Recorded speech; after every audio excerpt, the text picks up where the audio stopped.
Giving you the real from A to Z surrounding the Dallas Cowboys.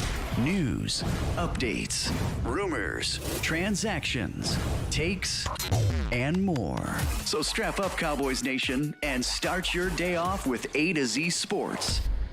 Live with Will Steele. 3, 2, 1. Here we go. Oh, yeah.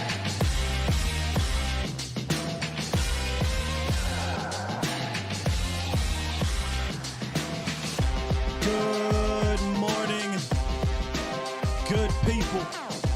It's Thursday, July 6th. Welcome to A to Z Sports Live. We're streaming live on YouTube. We on Facebook. And of course, I am your host, Will Skywalker Steele. Boom!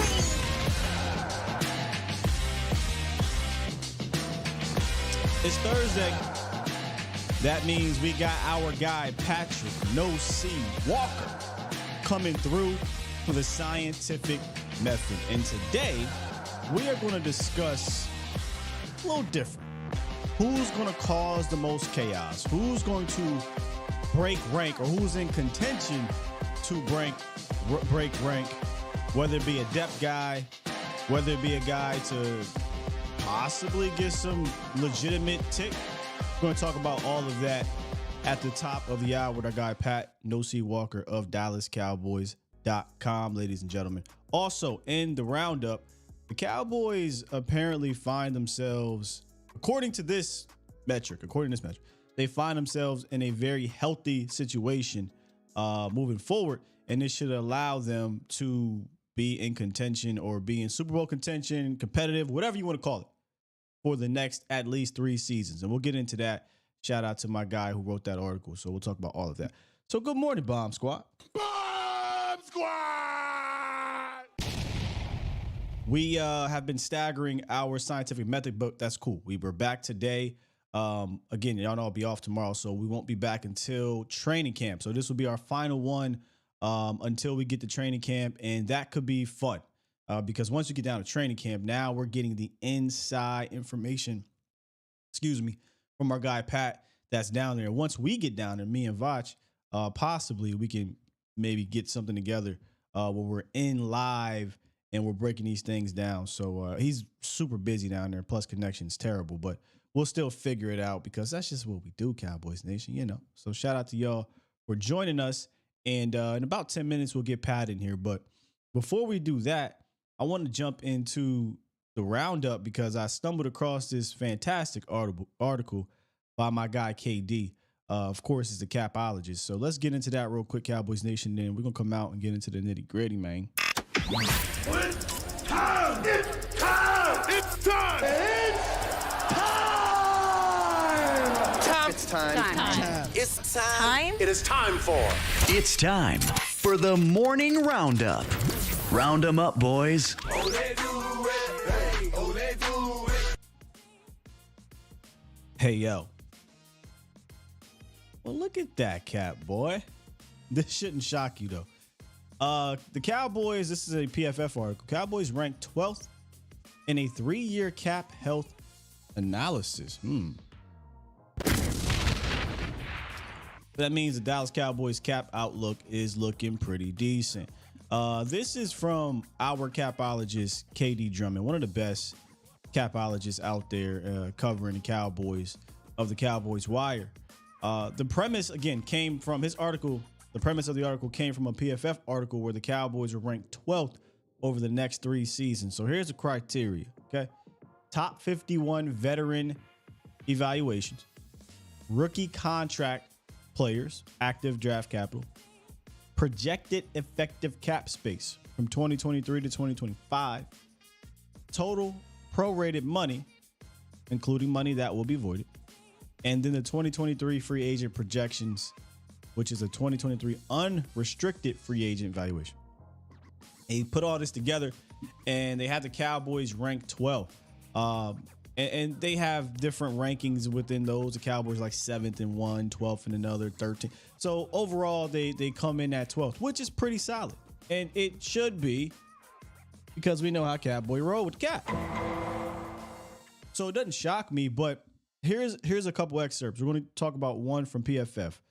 They say, quote, massive extensions loom for cornerback Trayvon Diggs, wide receiver CeeDee Lamb, and edge defender Micah Parsons. But the Dallas Cowboys are a legit Super Bowl contender in 2023. Here's the key part. And acted like it this offseason with somewhat uncharacteristic trades for wide receiver Brandon Cooks and cornerback Stephon Gilmore. That is all we have been asking for years. Act like it. You talk about this Super Bowl stuff, you talk about making these runs, but then you get to the offseason, you don't really act like it. They acted like it this offseason without hurting their future cap ramifications. So I got to applaud them for that. KD concluded his article with this. This basically means that the team should remain competitive for the next 3 years if they evaluate talent correctly. They shouldn't be hamstrung by having to make difficult financial decisions with their top players. So you're going to get a lot of these articles coming out. The media, hopefully not in a bad way, because we know how the Cowboys usually work through the media, but media coming out, I don't know if the big networks will or not. They don't really care about this too much unless it's a quarterback. They'll come out and they'll say, oh, well, you know, they got to make some difficult decisions. They're going to have to let go of this person or that person. They're saying this for months and weeks at a time. They can literally keep whoever the hell they want to keep. It's just a matter of do they believe in that player long term. So those players we've talked about over the last few weeks, the Trayvon Diggs, the CeeDee Lambs. I'm not really including Micah yet because Micah's technically got this year, also next year. Yeah, he can get extended after this year, but there's so much funny money they can do with that where, again, they can extend Micah after this season and still won't feel a crazy cap hit for another 2 years because he still will be under his rookie contract. But that's neither here nor there. The Cowboys are in position to keep their top players and still make the moves in the likes of a Brandon Cooks and Stephon Gilmore. Now, will they be able to make the moves like, let's see, who was the guy? Jalen Ramsey. Would they be able to make those type of moves?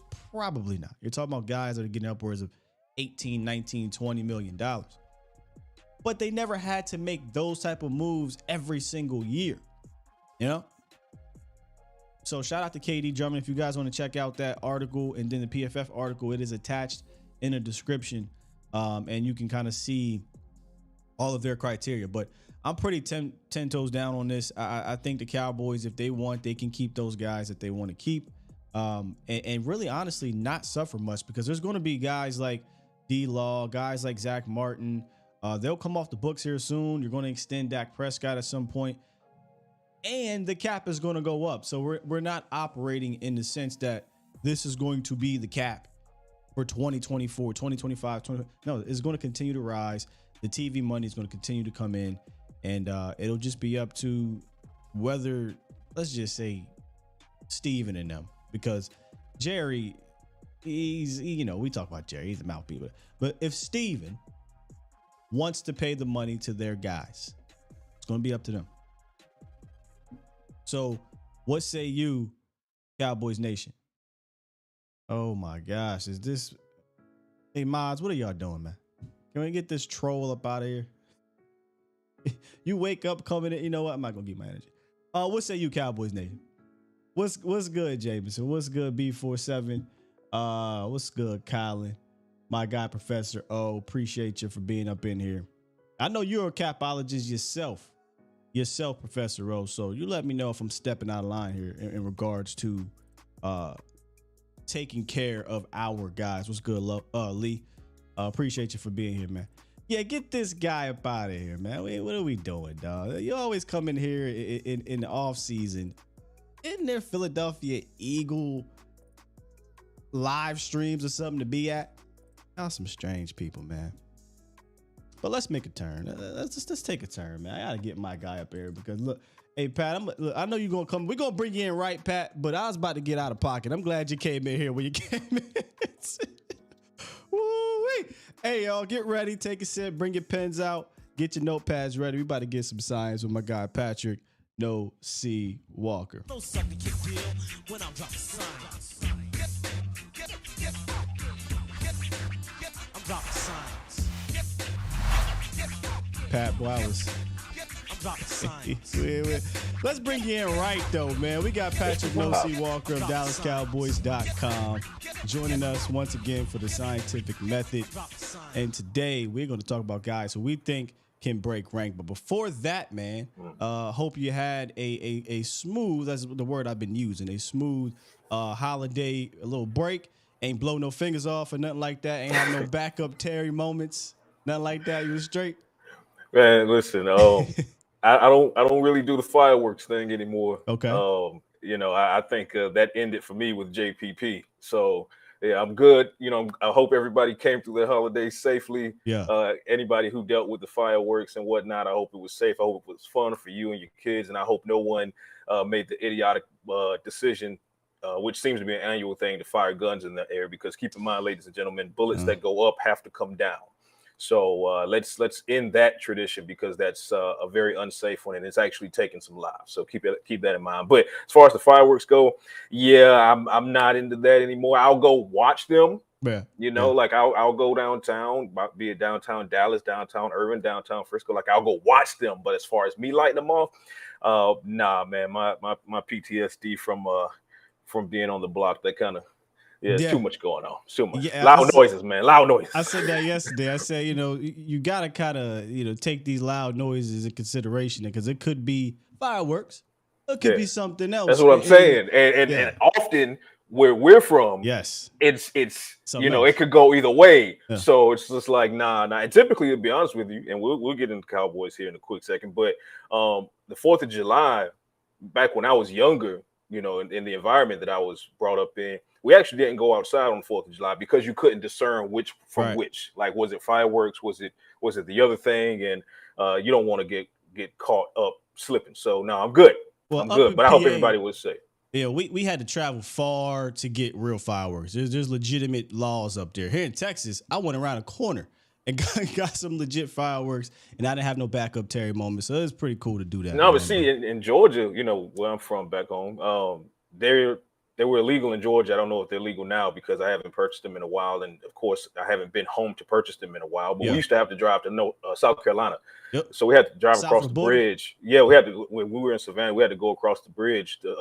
At that point, it was the Talmadge Bridge, and now it's the Savannah Bridge. Had to go across the way to South Carolina, get us some fireworks, bring them back to the block, and then set them off. But again, that's been a long time ago. You see the gray in my beard. I'm old. We don't do that no more. Yeah. Get on him about his age, not me, man. He get on me all the time about my age, man. Man, listen, I'm gonna say this about age. For those that think age is an insult, those that think age is the insult, you have to get to this age. Like, this is an achievement. Whatever the age might be, I'll be 43 in a couple weeks. Whether I was 35, 23, 55, 63, to still be here breathing is an accomplishment, an achievement, and it's a blessing.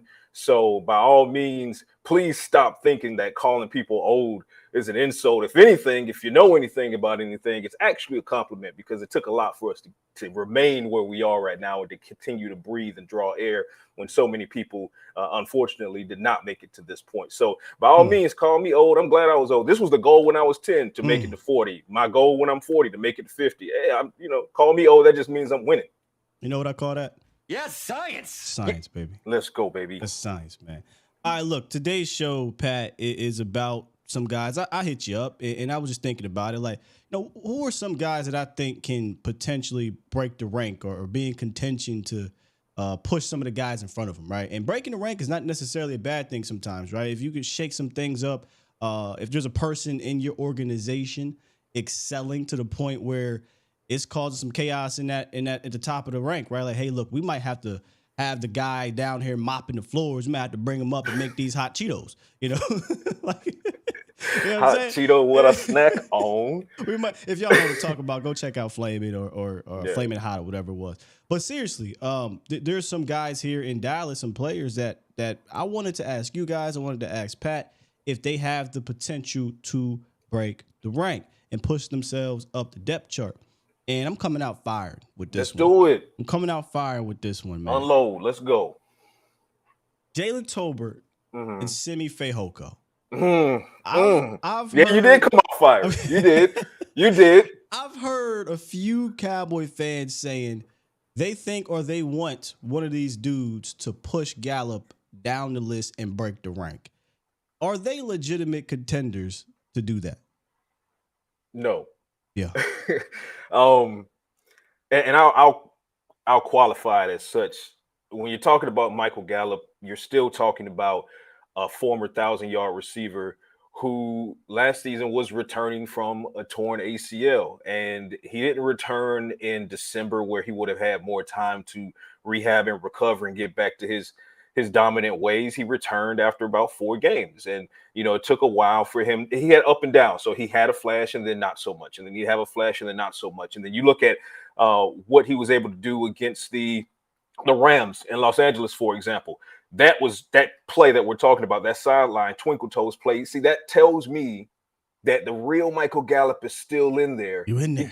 He's in there. He might need a little bit more time, or at that point might have needed a little bit more time to kind of get back to prime form. And he and I had plenty of conversations over the course of last season. And at a certain point, I dare say as early as maybe early November, it really was not a physical thing with Michael Gallup at all. It was 100%, or at least 99.999% a mental thing with him. He was just not playing Gallup football because he was afraid that he would make the wrong move, make the wrong cut. He'd come down the wrong way, and then he re-tears the ACL. Keep in mind, that was the first major injury of his entire football career. So when you suffer something like that, it takes a while mentally to come back from that, no matter who you are. But he's not OBJ in the capacity of he's not been through that before. Yeah. So he didn't necessarily know how to get over that hump mentally. So I believe the prime Michael Gallup is still there. He looked great in OTAs. He looked great in minicamp. Of course, yes, they were in shorts. Things are going to fire up when they put the pads on here in a couple of weeks in Oxnard.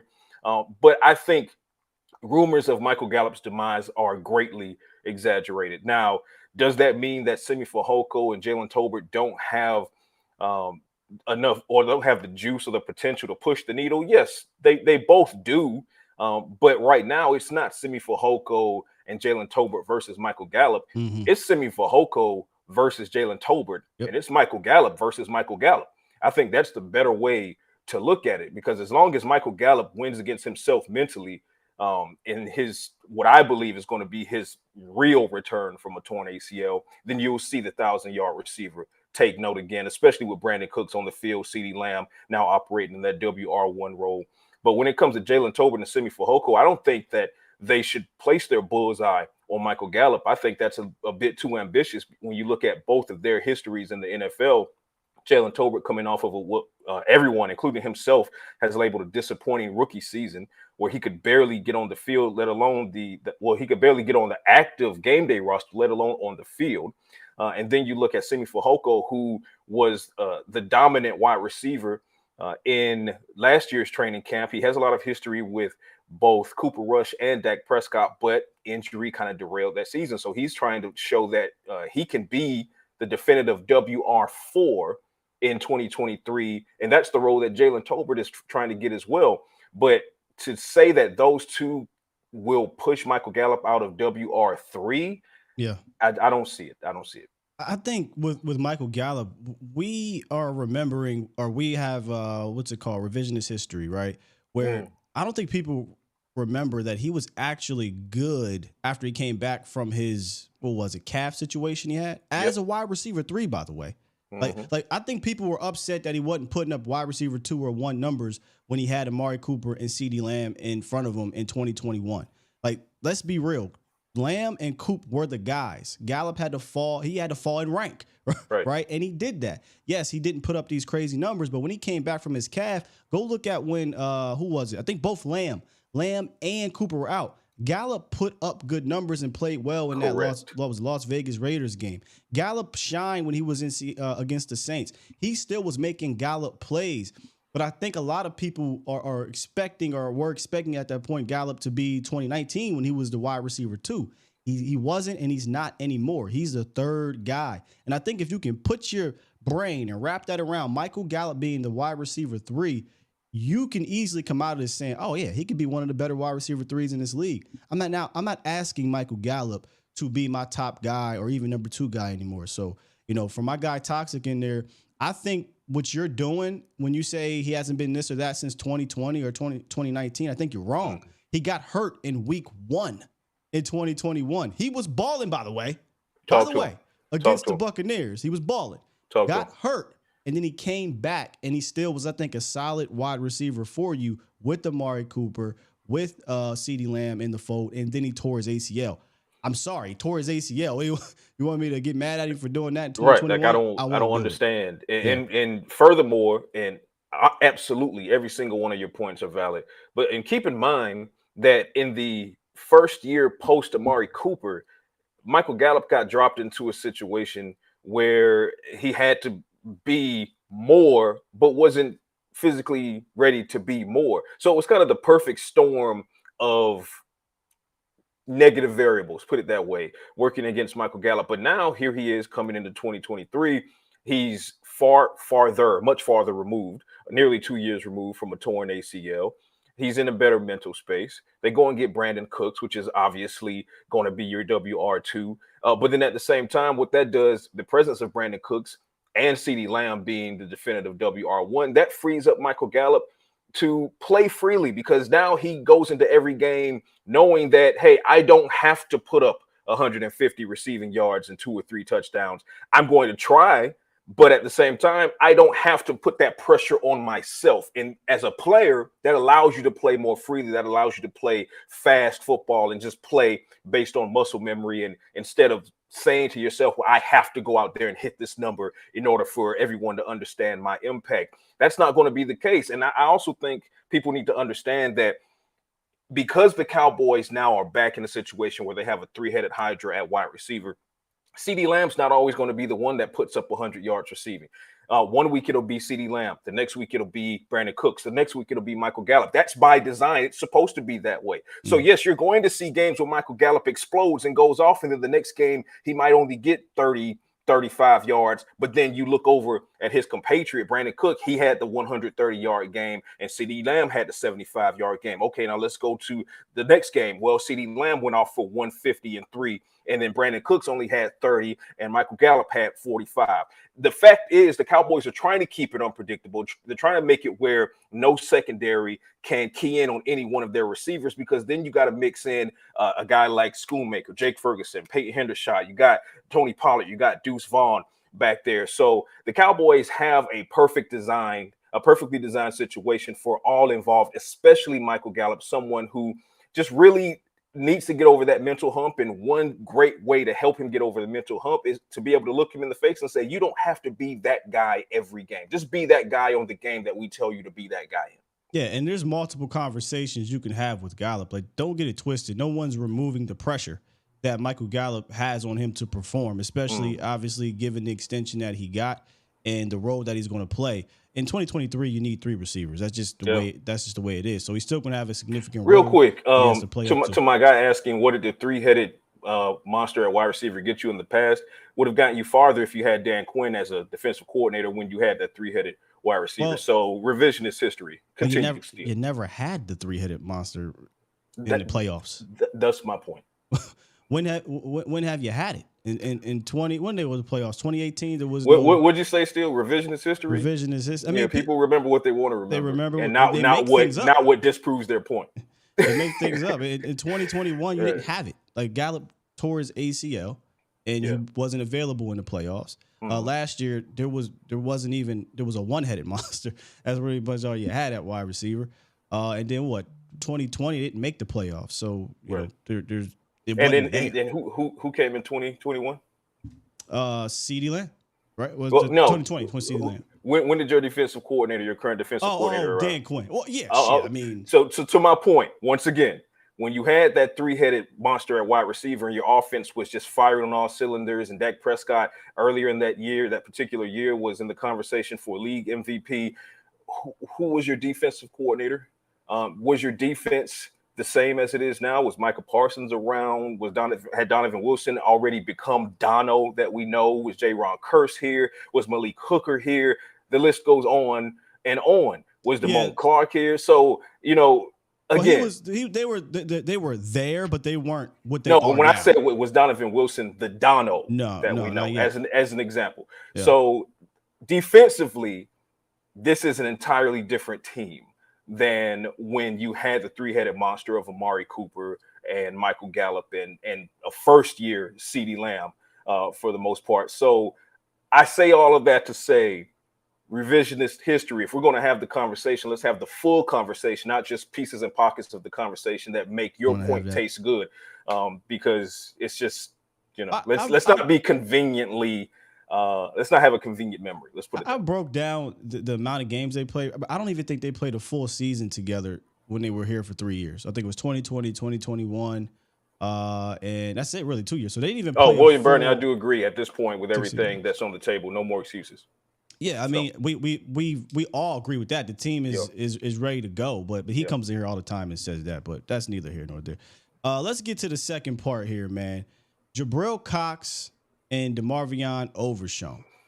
Is he a legitimate contender to break rank and push what you say right now? Is Jabril Cox, who was a linebacker 3, is he potentially on a not say chopping block because that's harsh. Yeah, no. But is DeMarvion Overshown a contender to jump Jabril Cox? Yes, he is. And that's not to say Jabril Cox is not on the right trajectory right now, because I've hopped on this show and I've hopped on other shows and I've said it in my pieces as well on DallasCowboys.com. And my assessment of Jabril Cox in OTAs at minicamp, he looks the part right now. And prior to this offseason, he hasn't looked the part. Something is clicking with him. Now, the difference between this battle versus the one we just talked about at wide receiver with Simi, Jalen, and Gallup is that Gallup has stripes on the wall. Jabril Cox doesn't have NFL stripes on the wall right now. Much like Jalen Tolbert, Jabril Cox struggled to get on the actives list last year. He struggled to get onto the field last year. And then when he got onto the field, a large part of that was special teams until there was injury at the linebacker unit, which kind of forced them to play him. And then he kind of had more downs than ups, had some ups, but more downs than ups. So I'm still a believer that Jabril Cox's potential is absolutely there, but not entirely dissimilar from Michael Gallup. Guess what? The guy tore ACL, but he's farther removed from that now than Michael Gallup is. So I expect, and Jabril Cox expects this of himself, that this has to be viewed as the most pivotal year of his young NFL career. But because he doesn't have the stripes on the wall to hold off anyone like Gallup has the stripes on the wall to say, hold on, before you start talking about these younger guns, because Gallup is not old. He's still a young gun himself. But before you start talking about some of these younger guns coming in and potentially taking my seat, look at, what I've done. And look when the last time I did it. With Jabril Cox, you can't say that. He can't say that. He has to basically completely get himself together as early as yesterday, because DeMarvion Overshown, the team is very excited about him. They're also excited about Jabril Cox, but Overshown, they love his flexibility. And when you're looking at both of them, Cox and Overshown, they both are similar in that they're fantastic coverage linebackers. So Jabril Cox has that working in his favor, because that's something that gives him a bit of an edge over a Damone Clark and a Leighton Vander Esch in that capacity. But Overshown presents that as well as a former safety out of Texas. So also throwing in the fact that Overshown has more flexibility, more versatility. They're looking at moving him to different places that maybe they're not seeing that role for Jabril Cox just yet, or at least I can say that with my own two eyes, I have not seen them trying to deploy that type of versatility with Jabril Cox that I think that they're going to start from day one with DeMarvion Overshown. So long answer short, yes, DeMarvion Overshown absolutely has a chance to kind of overtake Jabril Cox in some capacity, but it's not going to be easy based on the version of Jabril Cox that I've seen this offseason. So training camp will tell all once they start going full speed with those pads on. But as it stands, Jabril Cox is on the right trajectory, but I'd be lying if I sat here and said that Overshown doesn't have a shot. He absolutely does. Yeah, Overshown is so intriguing because I think it's going to depend on what they decide to focus on with DeMarvion. Because here's the thing. he can come forward as a blitzer. He can drop back as a hybrid type safety because obviously he played safety. He got to get a bit bigger and better against the run, but he'll damn sure try. I tell you that much. Right. He's not a guy that's going to shy away from the contact, but he can do a lot of different things. But I remember Dan Quinn saying, "Hey, look, we're going to try a lot of these things out at rookie camp and at OTAs, but that doesn't mean that that's what they're going to do throughout the season. They may not really tap into their full versatility for another year or two. So what if this year DeMarvion Overshown's job is, Jay, we're just going to use you as a sub package rush guy? Then I don't know if Jabril Cox's position is going to be up for grabs. But if it's, hey, we're going to allow you to tap into that coverage ability, right? Bring you in on thirds down, and we can also use you as a blitz guy because you can cover, then yeah, Jabril Cox is in trouble. So if DeMarvion Overshown could handle a bunch of responsibilities year one, I do think he's massive contender.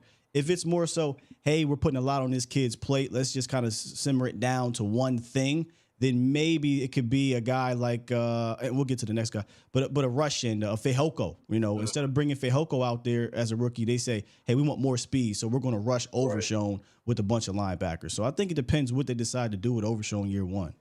That's a fantastic point. And because what they decide to do or not do with Overshown is either going to put him in or take him out of Jabril Cox's lane. And that's what's going to dictate just how difficult it might be for Jabril Cox to hold off Overshown and or how difficult it might be for Overshown to overtake Jabril Cox. But also keep in mind, DeMarvion Overshown, not only is he a rookie, whereas Jabril Cox, though the latter still has something to prove. He's already been with Dan Quinn for a couple seasons or so now. He's already been, gelling with the current players that are still on the Cowboys defense. So he has those legs up as well. He already knows the scheme backwards and forwards. These are things that DeMarvion Overshown has to come in and learn. So when you talk about the mentality of it all, football IQ, Overshown is up there. His football IQ is fantastic. Yeah. How quickly can he absorb the playbook and the schematics and then implement that? That's going to be the question mark, because every rookie has a learning curve. Jabril Cox's learning curve is not going to be the same as DeMarvion Overshown. So edge to Jabril Cox there as well. Trust is the other one too. I'm kind of learning that with Dan Quinn going to his third season. He needs to be able to trust you, definitely at that second level. To be out there. If not, you might see I don't want to use the term Deion Jones because he's a free agent, right? You're allowed to talk about that. Right. So Deion Jones is a free agent. They brought in Anthony Barr last year, Keanu Neal the year before. He likes guys that he can trust out there that are veterans. So if Jabril Cox, hell, we could throw Jabril Cox in there too. If Jabril Cox or DeMarvion Overshown do not gain the trust of him, we might see another linebacker up in there. Oh, absolutely. Dan Quinn has already shown that he's willing to do two things. One, invest in the youth on his defensive unit, trust in them early, and then rescind that trust for whatever reason, and then go out into the free agency pool and get him a mercenary until that young guy can kind of come of age, so to speak. So I think that's a 100% great point. And it's really on Overshown to kind of hit the ground running. But at the same time, I don't view him as a bubble guy whatsoever. If in training camp Jabril Cox completely takes the reins at LB3, I don't think that puts DeMarvion Overshown on a roster bubble for the end of August. I think it's just a situation where that's what's expected to happen. And then DeMarvion Overshown would just continue to develop. Because keep in mind, we talk about his versatility. The Cowboys are not looking to pigeonhole him at linebacker anyway. So, much like what they were hoping to do or they're trying to do with a guy like Marquise Bell, for example, the potential that Israel Mukuamu has, but in a different capacity. Jaron Kearse's versatility is what they're seeing in DeMarvion Overshown. So does that put him in the lane of Jabril Cox, or which would be a separate conversation? The second part, does that put him in the lane of Jaron Kearse? And not challenging Jaron Kearse because he's not. But this potential successor to Jaron Kearse in 2-3 years from now. So that's a conversation to be had after we see what Overshown can do with pads on. Yeah, that particular one, the Jabril Cox and DeMarvion Overshown, I think that's going to be more answer once we get to camp. Absolutely. To be honest, we'll know more about it. Absolutely. Real quick, what this Philadelphia dude, is that the weirdo that you? Yes. I find it kind of interesting that fans of that particular team. Just they wake up in the morning and they look for Cowboys content to dive into. Shouldn't you be worried about grass? I don't I don't Man, understand. Like, shouldn't you be still complaining about the grass or something? Like, I you I've know, I've been baffled for years that the amount of time they spend in Dallas Cowboys content creators that's chats just wild to me. I doing that. can honestly It's tell you wild. that I the only reason I know Bruh, what's going on in Philly is because I'm paid to know what's going on in Philly.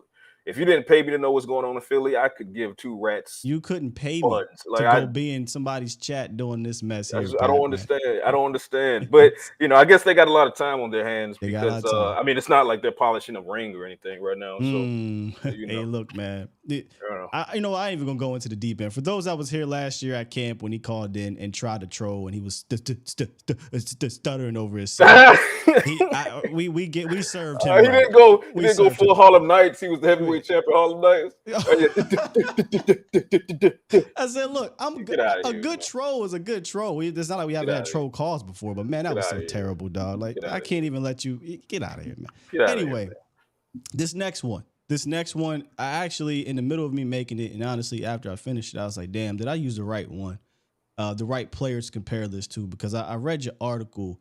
I believe Dante Fowler was in the article. Mm. And I'm like, man, this makes sense. And also they do a lot of rotation, but I'm gonna go ahead and do it anyway, man. Sam Williams and Dorrance Armstrong. Mm. But the Okay. note says, should this be Dante Fowler instead? Yeah, you got I dig it. You do. Yeah, Full clips. yeah. I brought Full the clip clips. out, bro. I brought the clip out. And it's exactly as I wrote it. The conversation should probably be Sam Williams versus Dante Fowler. Yeah, that's what I was thinking. I don't view it as Sam Williams versus Dorrance Armstrong Yeah. for a couple reasons. Now, can Sam Williams get off on that left edge as well? And if so, then that pits him against Dorrance Armstrong as far as behind Tank. But I think the better way to view it would be you look at Dante Fowler, had a resurgent year in his reunion with Dan Quinn in 2022, 6 sacks, I believe. Yeah. And that's why they brought him back. But notice they didn't bring him back on a multi-year deal. It's a 1-year re-up, which I think in their minds gives Sam Williams a chance to have a breakout year as soon as this year. But if Sam Williams, for whatever reason, does not have the breakout year, then guess what? You still have him complementing Dante Fowler, Micah Parsons off of that edge in much of the same way you did in 2022, which was very, very impactful, super disruptive. So it's a win-win in that situation. I think Sam Williams, and I was asked this question recently on the .com, who do I think has the breakout year? And I said 51-49 to Damone Clark. And the reason I said that was because Damone Clark is going to get more reps up front. So he's going to get more opportunity to have breakouts. So with more opportunity tends to come more impact when the potential in the ceiling is there.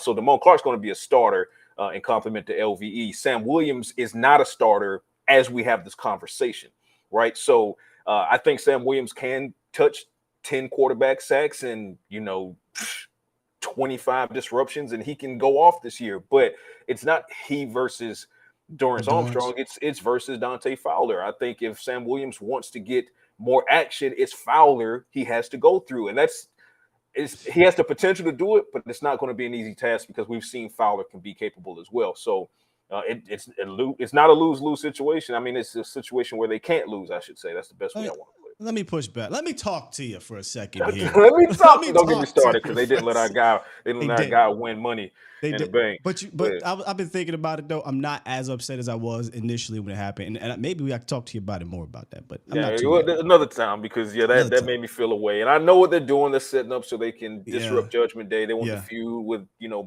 Finn and also and you got that U.S. title might be something at SummerSlam for LA Knight. Yeah, man, but our guy not getting any younger. So, but yeah, back to football. Yeah, I know. See, this is why we need to have a wrestling podcast. Yeah. This is why we got to do. So let me push back a little bit.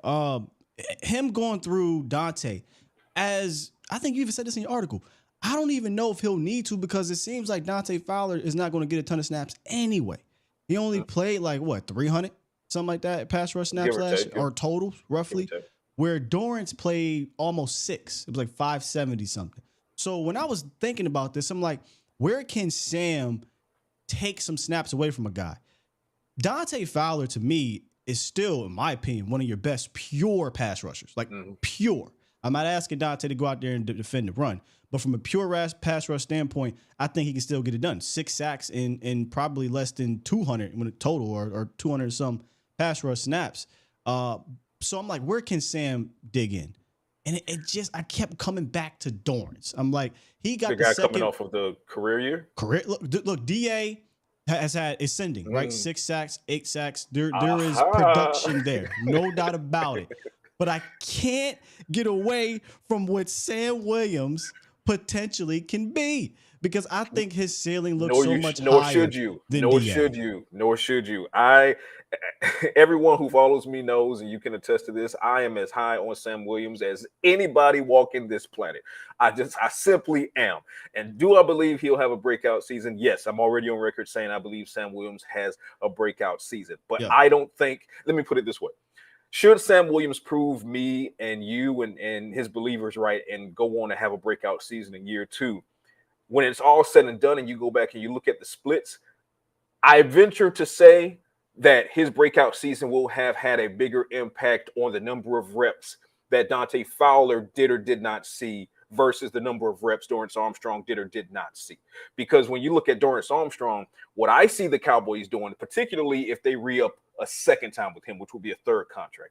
If they give Dorrance Armstrong a 3rd contract, you know what that tells me? Totally different. No, you know what that then tells me? It tells me he's the successor to DeMarcus Lawrence. And if he's the successor to DeMarcus Lawrence, then the question no longer becomes, is Sam Williams being groomed to be the successor to DeMarcus Lawrence?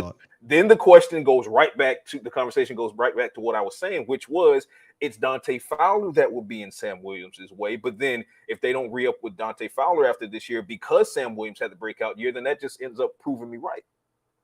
But you got a whole lot right there. Because the science is the science, baby. Listen. Yes, science. I wasn't even thinking about the re-up yet on DA. Because you got to think about the re-up. Yeah. It's time. It's time for that conversation to be had again. Quiet as it's kept. There's so many contracts that the Cowboys have to negotiate going into, or coming out of this year, but also definitely going forward 2020, next season, and then the offseason after. You got CeeDee Lamb, you got Diggs, Tony Pollard this year. Running out of time, July 17th.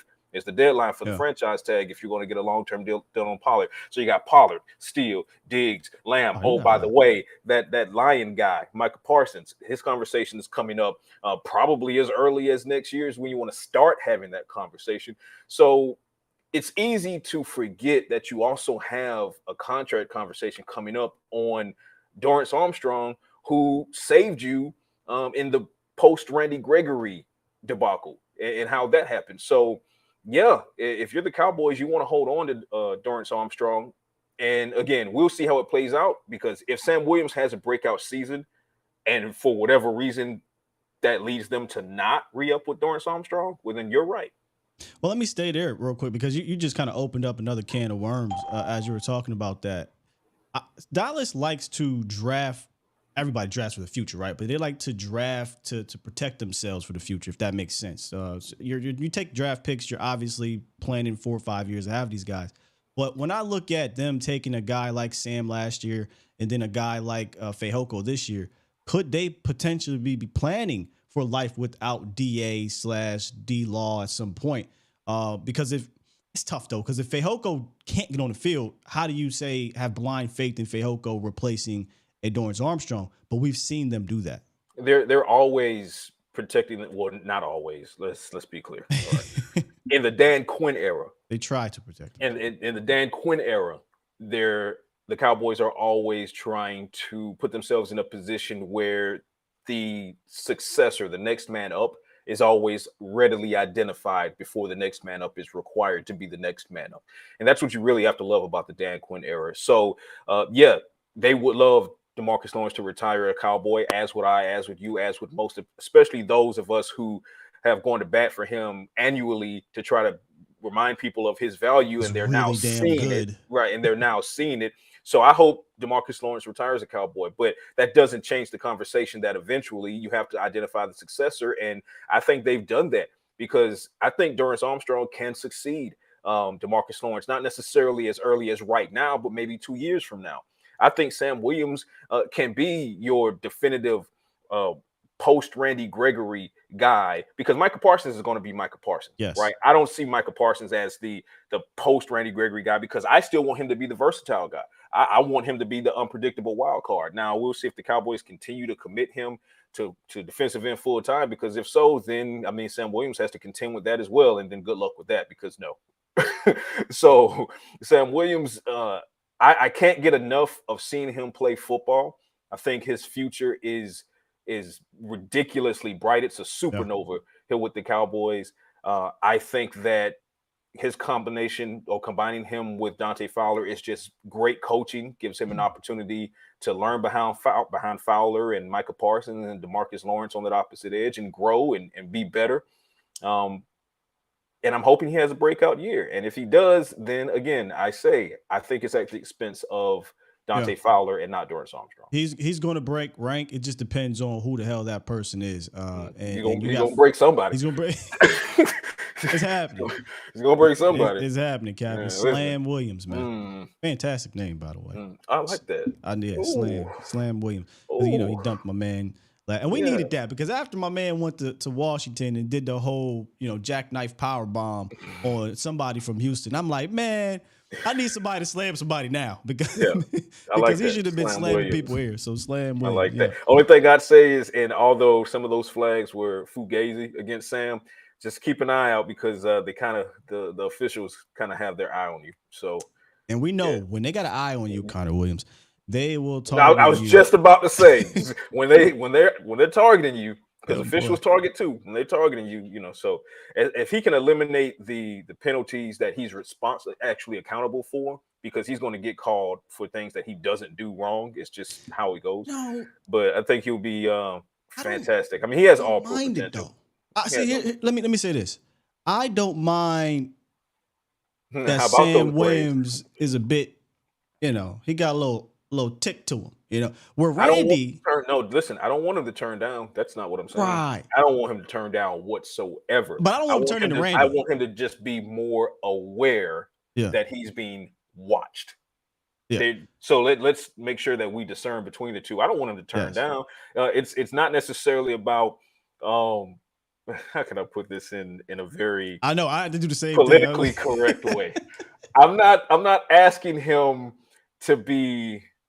You want him to be a crazy dog. You don't want. I'm not asking him to be less crazy. I just want him to understand how to finesse it better. Is what I'm saying. Yeah, I don't want him to turn into Randy. Y'all remember when Randy would make a dumb boneheaded play post snap, or he'd be offsides? I don't want that. Sam Williams flags were just being too rough. Right. I don't turn that down. It's one of those things where, if a tree falls in the forest and no one is there to hear it, does it still make a sound? Right. So it's one of the same logic. Is a criminal because they got caught? So I'll leave it at that. Cowboys, we can't be bringing that up. Oh, don't do that. No, our boys have been clean. Multiple off seasons in a row, knock on wood. So he ain't no. He ain't with us. I'm not gonna let you go with that narrative. The Eagles get more rest. But they don't have that conversation. I'll let them get back to trying to complain about the length of the grass blades.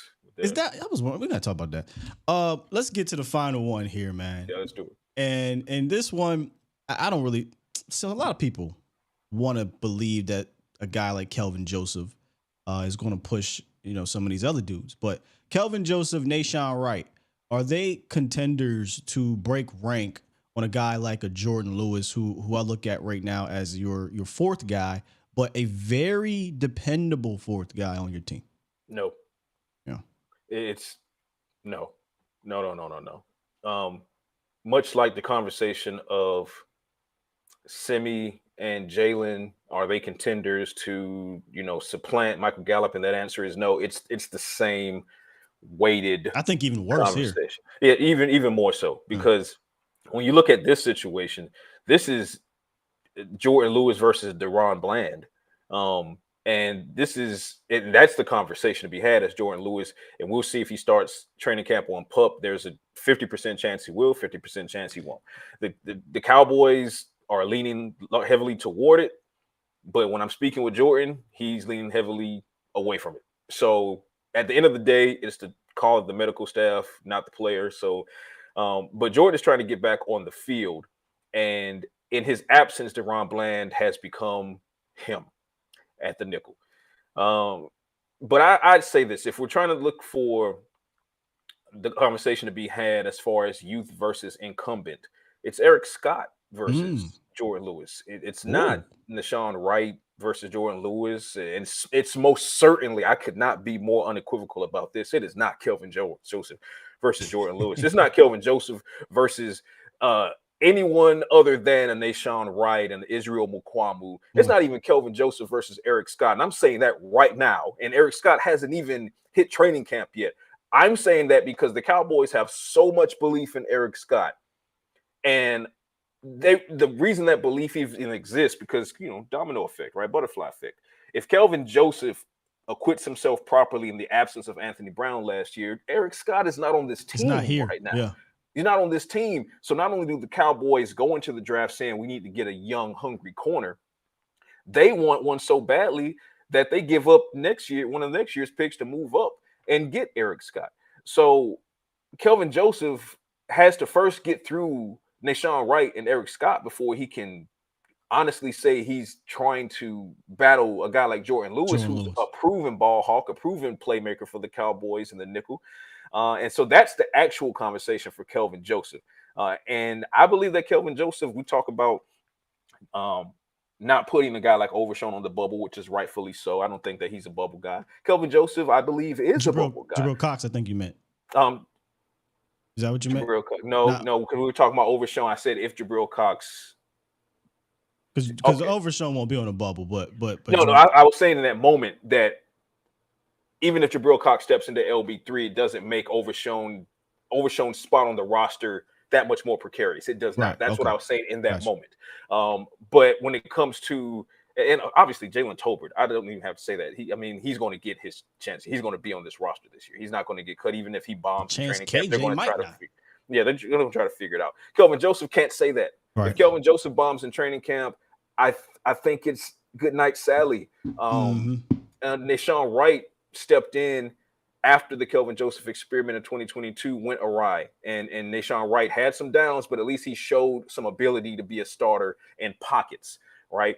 And then Israel Mukwamu, when they finally dropped him down the corner in the playoffs, you saw what he was able to do against Tom Brady and that Tampa Bay Buccaneers offense that includes Mike Evans and Chris Godwin in Tampa Bay to help the Cowboys basically just eviscerate the greatest quarterback of all time on his own turf and retire him in the process. So that's the conversation. Jordan Lewis, I think it's Jordan Lewis versus Deron Bland and Eric Scott. And I think that in OTAs and minicamp, because I've seen Deron Bland getting reps on the outside, the Cowboys are actually open to doing that with Deron Bland, which then opens the path for Jordan Lewis to continue to get at least a good number of plays at nickel.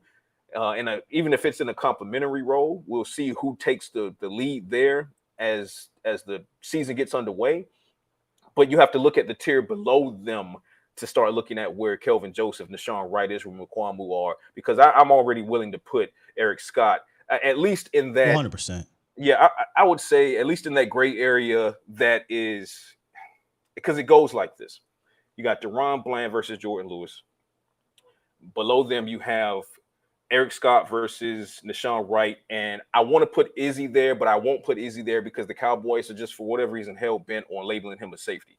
But then below that, you got Kelvin Joseph trying to get to that higher rung, but those are the guys you have to get through before you even worry about. Don't worry about Jordan Lewis, Kelvin Joseph. Worry about Kelvin Joseph. There's two things to look at Kelvin Joseph. Kelvin Joseph got benched for guys on the street last year. He quite literally finished the season as your last ranked cornerback on the depth chart. Then to start your workouts, and this is almost a kiss of death to a young player. They're trying to work on a different position potentially, like moving him inside. They're trying to move him nickel, which is why you asked, is it him versus Jordan Lewis? Because for those that weren't keeping up with, our reports from Steele, from myself, and shame on you if you weren't, through minicamp and OTAs, Kelvin Joseph, they're trying to migrate him to nickel. Well, that shows you that they don't believe in his ability as a boundary guy. Yeah. But then you drop him in at nickel where you already have two studs. at nickel in Deron Bland and Jordan Lewis. And then when you look at it in minicamp, Kelvin Joseph didn't look great. He looked out of position. And you're going to have some tough conversations as far as the roster is concerned. Who are you sacrificing? I'm to not keep sacrificing Kelvin Joseph? no one. Who are you sacrificing? Right. And I saw someone say was Kelvin Joseph versus CJ Godwin.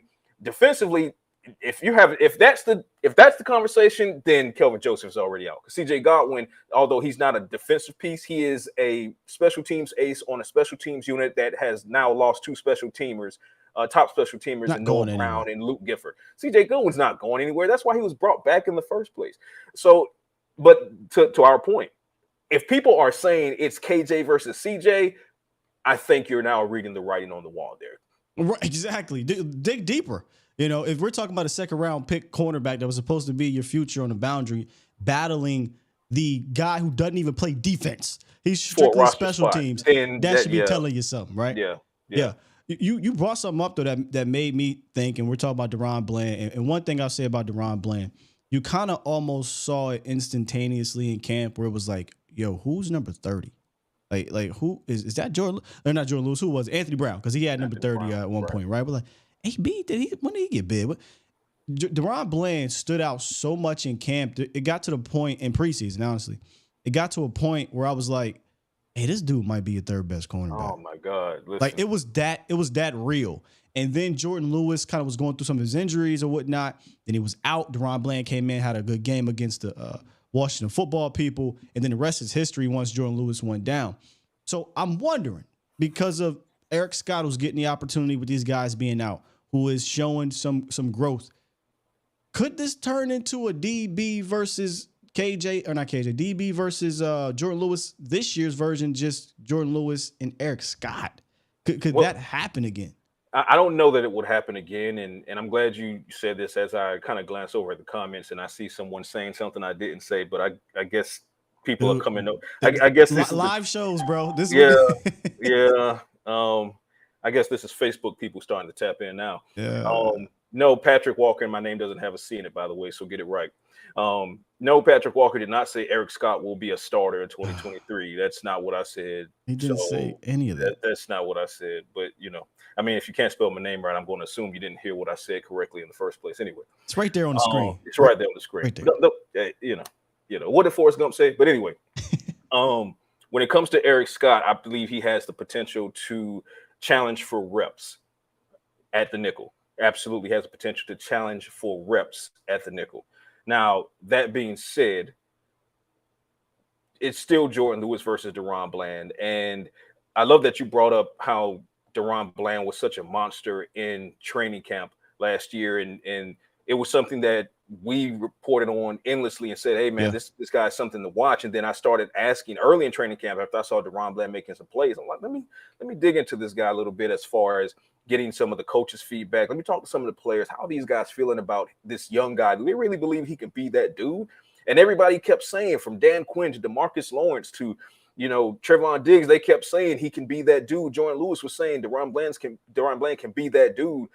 So then, of course, I'm tweeting this, and people are like, oh, what are you talking about? 5th round pick. If he was so good, why is he a 5th round pick? Just got to watch. Now, guess who else is a 5th round pick? Eric Scott. So it seems like the Cowboys kind of know what they're doing when it comes to locating, high impact defensive backs in the 5th round. Now, will Eric Scott turn out to be another Deron Bland? Who knows? Maybe, maybe not. Don't know. What I can tell you is that he's being set up to have that similar level of success. And now it's on him to put the pads on, put the helmet on, and learn the playbook quickly and acclimate quickly and really try to make some waves. Now, can he make those waves? I believe he can. I've watched his film. I've talked to the guy. And when I asked him directly, what was his biggest takeaway so far from Dan Quinn? And he said Dan Quinn wants him to be a BMF. And we're not talking about the show. We're not talking about Big Bad mother, shut your mouth. Bad mother, shut your mouth. Put it on the wallet. Right. So he has the right temperament. He has the potential. He has the skill set. And now he just has to apply it. If he does that, yes, he can carve out some reps for himself.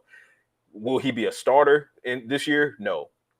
Does he have the potential to maybe down the road push out Jordan Lewis in compliment of Deron I Bland? mean, he's on a 1-year deal, so Jordan Lewis. So Right. let me So talk yeah, to you does he about that have that? Does he have because that? He has the potential, yeah. But don't go counting out Jordan Lewis just yet. I can't stress that enough. Like for those that are counting out Jordan Lewis, stop it. let me talk to you about. Let me talk to you again. Let me real talk quick. to you. Getting rid of Jordan Lewis? Nah. Nah. I don't understand it. There's so many people that are like, oh, well, we'll save $4.2, whatever it is, $1 million. You're trying to win the 6th ring for your franchise that you've been missing for 30 years, right? Almost 30 years. I'm all about collecting the most damn talent and depth I could possibly have to do that. So is there some merit to this? Because I didn't think there was until there was the injury that came, where Jordan Lewis came out and said it himself. It was a Liz Frank, right? Yeah, it was Liz. Okay. Liz The Frank. Liz Frank was one of the worst that the doctor has seen. Before I saw that, I said, there's no way I'm even thinking about trying to get rid of a damn Jordan Lewis because he's quality depth. But if he does not respond right to the Liz Frank, then I do think it's a fair conversation. But I was very bullish on not getting rid of Jordan Lewis for some damn cap money that you're not going to spend on somebody. You got the cap. Is what I'm getting at. I'm still there The because here's the thing. Let's see what Jordan Lewis can be after suffering this injury. But he's earned the right for us to wait and see what he can be coming off of this injury. Add that to the reality of, I don't think people truly understand how depth works. People look at the piece of paper right now on July 8th, I believe it is, and they say to themselves, "Oh, well, we're deep. We're so deep we can start getting rid of guys. We can cut this guy for cap space. We can trade this guy. Injuries happen. So knock on wood, what happens if you get rid of Jordan Lewis and Eric Scott's not ready yet, and you lose Deron Bland for several games?" 2022, it happened. And there you go. So you have to protect against that as well. Camp hasn't even started. Inevitably, somebody is going to get hurt. You never know what position, and you don't want anybody to get hurt, but occupational hazard. So you have to protect against that depth, that you got to protect for that depth issue as well. So Jordan Lewis, there was a time in recent memory, pre-Dan Quinn, and then, of course, again with Dan Quinn, when Jordan Lewis was the only one balling on the defense. He was the only one taking the ball away. He was the only one shutting guys down. And then in the Dan Quinn era, he continued that prior to the injury. So I'm of the mindset, not only from a depth insurance issue, the guy has earned the right to have a chance to get back on the field and challenge to get his job back. And I believe the Cowboys believe that as well, which is why he's still on the roster. And I believe he will be on the roster as long as he responds well when he is allowed to get on the field. I think he'll be on the roster before or throughout the duration of 2023. And really quickly, for someone said, it doesn't matter how you spell the name, it just pronounced the same. Well, so is where, there. So, I mean, either you know how to spell or you don't know how to spell. So you realize that changing the spelling of a word makes it a different word. But okay, yeah. Anyway. I gotta laugh because y'all gonna realize this ain't the one, man. This ain't the one. But I tell you this, live shows is different, Pat. It's really tough. It's really tough. It's fine because for those that don't know, I'm different too. So find out the hard way. That's what I'm talking about with you. Like find out the hard way. Find out the hard way. Because you finding out the hard way is still easy to me. Oh, this ain't even hard. I ain't tripping. No, I just think it's hilarious, man. I got that hashtag Ask Pat real quick. We'll get a couple more, but I'm glad you kind of see that with me. You got time? I know you ain't got to go to one more. We got one more. Got you, man. Yeah, because I got a personal appointment I got to take care of. Gotcha. I got you, brother. Let me get to Professor Ozen. Ask Pat. Probably not making the 53 since we're talking about cornerbacks. But how is Miles Brooks, the undrafted cornerback out of LA Tech, La Tech? How's he looking out there? Looks solid. He looks solid. I want to see more progress from him. There were a couple of times where you could kind of see that, he's a rookie, which is expected, completely expected. I mean, there were times where you saw Scott look like a rookie. But I like Brooks's floor as it stands right now. I think that he has a solid foundation, football IQ wise, skill set wise, and schematically as far as where Dan Quinn would like to put him. So I think Miles Brooks has an opportunity, maybe not to carve into the 53 because this practice defensive squad back room, is deep. But keep in mind, practice squad is still a thing. So I think he has an excellent opportunity to go into training camp, make such a name for himself that it makes him a practice squad guy. Absolutely. Now, of course, that means he'd have to be risked to waivers first. But road is just too tough to hold in front of a guy like Miles Brooks at that position for him to carve himself into the final 53. But absolutely, his floor, his foundation right now looks really strong, really solid. I'm interested to see how he builds on that in training camp. And I believe if he does, then you'd likely see him on the practice squad. Yeah, and guys, I get it. Every year we get this guy's not going to make it through. And all the time, most of the guys make it through the waivers and they're able to come back on the team. Right. Now, if he goes, Malik Davis shocked us all. Yeah, it happens because I was one. We were sitting here saying if you waive Malik Davis if you risk him the waivers to try to get him on the practice squad, somebody's going to snatch him up right then quickly, and not so much. So we all, as much as we study the team and as much as we are people like myself, Steele, KD, Vach, the list goes on and on. As good as we are at doing what we do, we're willing to admit when we just got it wrong, and we thought that Malik Davis was so good that he couldn't be risked to waivers, and we still believe that he's really good. But I use that example to say, don't be surprised if when it's time to get the roster trimmed down, if you see names that you thought wouldn't make it to practice squad, make it to the practice squad. Because the Cowboys in the Dan Quinn era alone, as far as defensively speaking, they've been able to keep a lot of their guys on the practice squad. They have one of the practice squads that's largely made up of guys that they drafted. And when you compare that to some of the when you compare that to the other 31 teams, I think the Cowboys are top 3, maybe even top 2 in that regard. So Miles Brooks definitely has a shot. He just has to get out there and build on what I saw him start out with in OTAs and minicamp. And all of this competition begins at training camp July 25th, I believe, 24th. You guys fly out ish. Right. We'll be touching down on 24th. First practice is that Wednesday, and then the first padded practice is going to be August 1st. So Birdman hand rub, August 1st. And that's when I'll be down there, which I can't wait. That's when we'll reconvene. Actually, the scientific method is in training camp, and I'm hoping. Obviously, I'll see you down there, but maybe we can do something where we can just do a quick little show right there. I don't give a damn if I pull my phone out, man. But we'll make it happen. We got to work against the signal and everything, but we'll make it happen. Yeah, it's rough down there. But I'm excited for camp, man. This team, I think, is one of the best in the league. Barring any catastrophic injuries, they should definitely be competing. And that competition starts in 22 days. Yes, sir. And it's going to be something to behold at a lot of different positions. And this is going to be one of the more entertaining and exciting training camps that we've ever seen. Oh, my gosh. The competition is going to be nuts. From the Cowboys, from a position to position, player to player, head-to-head matchup. It's the Hunger Games in Oxnard. So may the odds ever be in their favor. Yes, science. Then that's the science, man. If you haven't seen Breaking Bad, y'all gotta go watch that. Appreciate you, Pat. Go take care of your business, man. I will see you again at training camp. We'll talk, and it's gonna be really exciting. So I'm looking forward to that, brother. Take care. Absolutely. See you in training camp. See you guys and ladies in Oxnard, where the fur starts to fly. Let's get it going. It's time to turn up. And that is the Scientific Method, Cowboys Nation. When I'm dropping science. Get fucking. I'm dropping science. I'm dropping science. That's a good one. I knew it would be. Anytime we get an OC on here to talk Dallas Cowboys, but specifically speaking on competitions, and the one that I was really passionate about was that Sam and Dorrance one. I do feel like Sam is going to be a guy, man. I just do. Somebody's going to get broke. Facts. Somebody's going to get broke. But hey, look, we're going to take a quick little break, and then we are going to reconvene with the phone lines. We got a couple callers on the line here, so if you want to call in, you can. Let me pull this up here. Where the phone line number at? Where you at? There we go. 351-999-3787 is the call-in line. We'll get a couple calls in, and then we'll head on up out of here.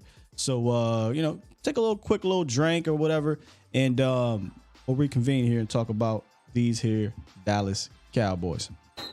You're listening to A to Z Sports. Do it live. At some point, hoping to broadcast In front of the millions. of Cowboys fans to bring you the real. But for now, strap up and here's your host, Skywalker Steele. I'm Luke Skywalker. I'm here to rescue you. We'll do it live. That troll still in. I'm dead serious. I don't understand that with opposing fans. Like, if you come here, for instance, authentic, quality guy. He's a content creator, so he understands the business a bit differently. But authentic can come in here and have an authentic conversation, actually bring something. If you're gonna troll, be funny, you know? At least be entertaining.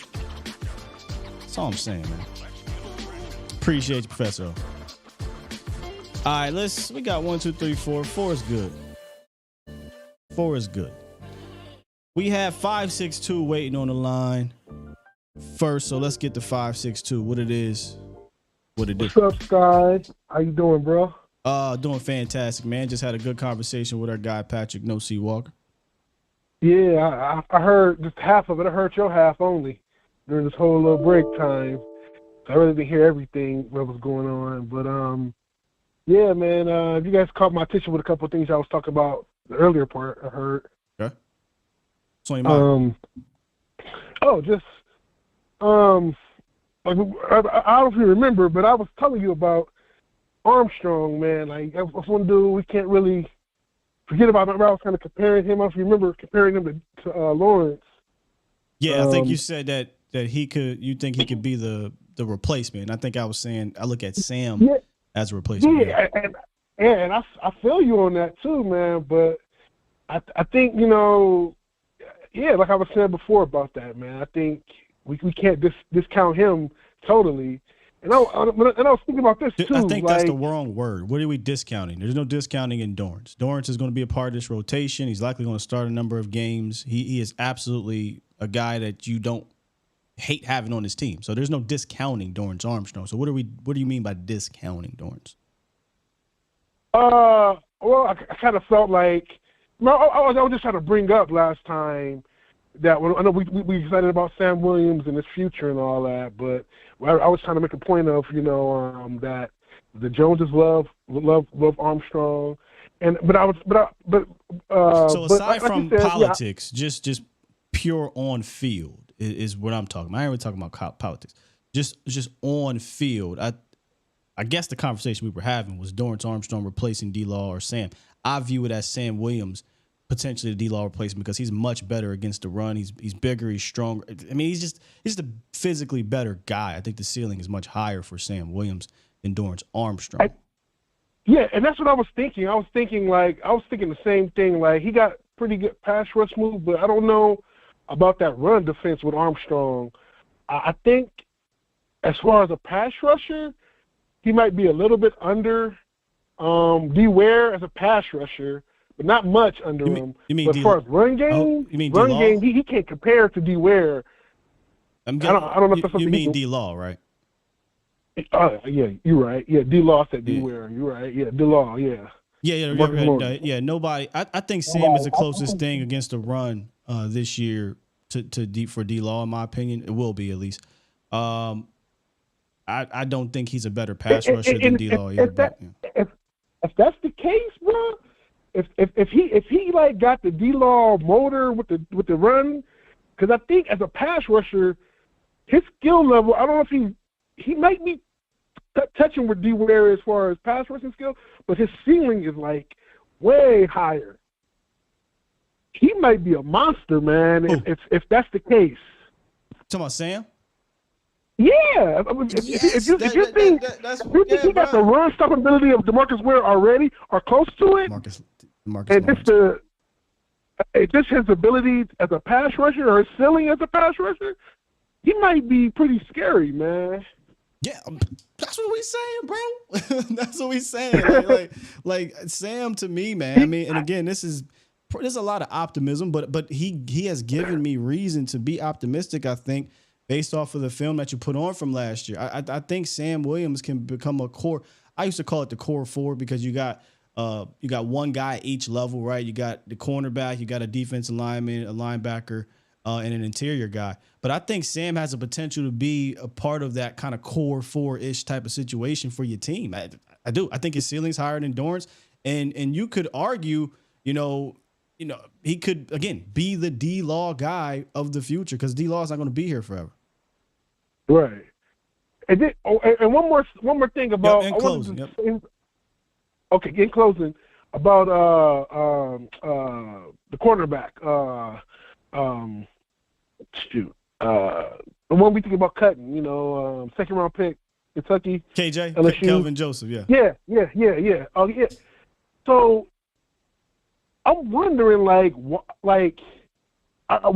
know when we were doing the draft process, we was like, oh, he got all the skills to be an elite corner.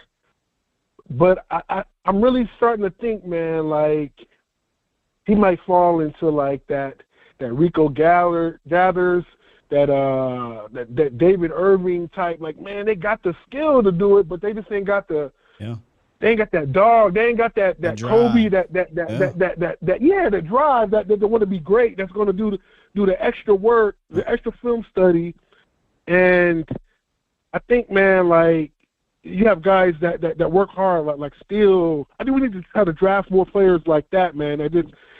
Yeah. So skill set is one thing. The saying is, I believe we just said it yesterday. The talent sets the floor, your character sets the ceiling. And you can question his character and not just character as and you can even question that given what happened last offseason, but his football character. Like, does he want to be great? Is he going to put the work in to do that? And the red flags were there. This shouldn't shock anyone. The red flags were all there in Kentucky at LSU, and they decided to take the gamble on the talent, and the talent has not matched the drive. So, maybe that changes this year, but I'm banking on that. I shouldn't use the word banking, but I have my doubts that he all of a sudden is going to put all that together and ascend up the depth chart. So I hope he does. It'll help the Cowboys, but fool me once, shame on you. Fool me twice, can't get fooled again, as George W. would say. So one more last thing. So the signing of Stephon Gilmore, that might be the thing that could, you know what I'm saying? That might could change him. Maybe, you know what I'm saying? I think he might have been humbled. I think he might have been humbled a bit. Sir, he got benched for dudes who were working at a Wendy's last year, for dudes who were scanning groceries at Costco. If that didn't light a fire up under you, signing Stephon Gilmore is the nail in the coffin. You ain't beating out Stephon Gilmore. You could have beat out my man that worked at Staples. So So my saying is Stephon Gilmore not trying to beat him out, but just trying to learn and see, like, with it. You know what I'm saying? Seeing somebody that's dedicated at their craft, and you know what I'm saying. I mean, maybe that might be something that might help him. All right, fair enough. I know it's a long shot. I'm just saying, maybe that might be the thing that could be a positive, along with the other things you said, being humble he was. They all should be learning from Stephon Gilmore, for sure. I'll give you that one. But I gotta get moving. We got a couple other callers, brother. I don't want to take up the whole All right, brother. You have a blessed day, man. You as well, man. Let's get Danny Savage up in here. Good stuff there. Appreciate you. Good morning, Sky. Good morning. Good morning, Danny. I'm mad at myself. I was walking my dog, and I missed the first few minutes of the Pat Walker run it back. Definitely run it back. I'm going to leave this short and quick. We're going to talk about DA versus Sam. Okay. If Micah is not rushing the passer this past year, how many sack kind of guy do you think DA is? So you're saying if Micah's not on so we're pretending we don't have a Micah Parsons? Yes. How many? What kind of sack guy a year? Probably tops out at like 6. I think I think he can be a 5-6 sack guy. Okay, I was going to say 3 to 4, just because I think he had a lot of cleanup sacks. Sure, and I think he still would get cleanup sacks. I think because D-Law's there, Sam's there, Dante's there. He'd get a few, but he won't get as many. I don't see him as an 8 to 10 to 11 sack guy without a Michael Parsons. Okay. But With the Micah, I think 6 to 8. Without a Micah, 4 to 6. All right. My breakout player is Sam. He looks a hell of a lot bigger. Looks a hell of a lot bigger than last year. Yo, he was big last year, too. Think about that. Exactly. And he looks like he put on 20 pounds. He looks like he huge. put on 20 pounds this offseason. He looks like a completely different. He looks like Tony Atlas. He looks like, and he has that dog in him on the field that you can't coach. And I hit a number before while Pat was talking. I think Sam is a 10 to 12 sack guy a year.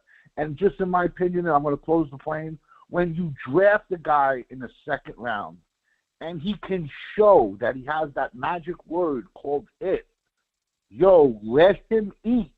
Yeah. Let him eat. And the way you beat Mahomes, the way you beat KC is by having 4 edges on the field against KC, and you will beat them. And I'm out, and I'm going to rerun back the show because I missed the beginning of it. All good. But I love hearing his inside stuff and all you guys. Great show as always, and I just wanted to keep it as with DA and Sam. Yeah, appreciate you, Good Danny. show, Scott. Thank you so much. Thank you. Yeah, man. I think Sam's the man. I think he's going to be fantastic. We'll get more inside stuff for you, Danny, once he gets down there at training camp as well. I know you are desperately wanting to know how much Matt Walesko weighs. Get somebody to ask Matt Walesko what his weight is. But and that's why I pushed back on Pat when he came to talking about snaps. Very well, could absolutely be right. Maybe he takes all the snaps from a Dante Fowler. That could be the case. I still think Dante, he could provide something to you for a pass rush standpoint. So I'm looking at it as this: whose snaps can I take early downs as well? And I'm telling you, it's DA. And it's not. I'm not trying to knock Dorrance. It's just that I can't keep this rabbit pit bull on the bench all game and just wait until third down or wait until somebody gets tired or something like that. Like, there's going to be times I want to start this thing off with a Sam Williams firing out the gate, setting that tone, right? DA, look, DA is going to clean up for you well. He's going to block some punts for you. He has a motor. It's not going to stop. He is absolutely an integral part of a rotation. There's nothing wrong with having a rotational guy. I just think that Sam at some point can be much more than that, and I'm willing to bank on that now than wait for DA's contract to end. So I'm not saying cut Dorrance's snaps to 200, right? But if I can get his down to 350 as opposed to or like 400 as opposed to 572, I think is what he had last year, something like that. If I get that down to like 425, 450, and those extra 100 snaps or so are going to Sam, I'm loving that. Let's hear it from my guy, Marcus. What's good, Marcus? Hey, what's good, Scott? What's good, man? What's up with you? Hey, man, Sam Williams, that's kind of a gimme. That's a layup. If you watch anything, that's a layup about him breaking out. If he don't break out, it's because people keeping him chained up over there. And like you say, sometimes you got to turn them dogs loose. Got to turn them loose, man. Yeah, got to turn them loose. I think, man, one thing we kind of maybe jumped real past was that whole thing with Neville Gallimore, maybe that nose and that 3-tech thing. We kind of talked about the depth there. That might be a fight there. Let's see if Bohannon or Neville, if they have to make a decision between keeping one of those two guys. So we kind of know what the interior rotation, might be. We kind of got an idea that that's going to be Mozzie and Hankins and Osa. It was a fight. It was a fight last year that Neville lost. So I think because of my kind of recent bias history, right, I kind of look at it as, Bohannon already beat out Neville Gallimore last year. So I'm looking at Neville kind of starting behind Bo. Neville's on the hot seat, but you could argue Bo is too if they don't decide they want to carry 3 bigs. But if Bo's on the hot seat, then Neville's seat is already on fire. That's how I look at it. Seriously. Because I'm thinking like that. I think with Bo, if they say, all right, Bo, we don't need you to try to be this, because look, they were doing some tweener things with Bohannon last year, believe it or not. And kudos to him, because prior to the injury, he was showing some promise in that role. But Dan Quinn brought him in here to say, hey, I want you to line up over this nose tackle, and maybe I'll move you a little bit to the right or to the left. But you're going to be our one tech type of guy. But they didn't have enough one techs to really operate that type of defense until they got Hankins involved. And when they got Hankins, Bo was still injured. He was out half the time. So I think there is a specific role for Bo. What is the role for Neville? Neville hasn't developed into a 3-tech pass rusher. He hasn't developed into a run stopper. He's kind of a bit of a tweener now. I think it's easier to find a place for Bo than it is for Neville. And I'm not saying either of them will make the team. I'm just saying Neville got it. I think he has it tough. Yeah, exactly. I feel you on that, man. And real quick, I think just kind of going a little bit left, I think kind of a breakout player might be Izzy Mukwamo. I know there's a Swiss Army knife quality to him. He can do some slot cover things. He can put him outside if you need to. He picked up his run support. He was always a pretty good tackler. He didn't have a problem. Well, I would say this: his rookie year, Izzy looked a bit scary. I think he even tell you, he wasn't as physical as he was.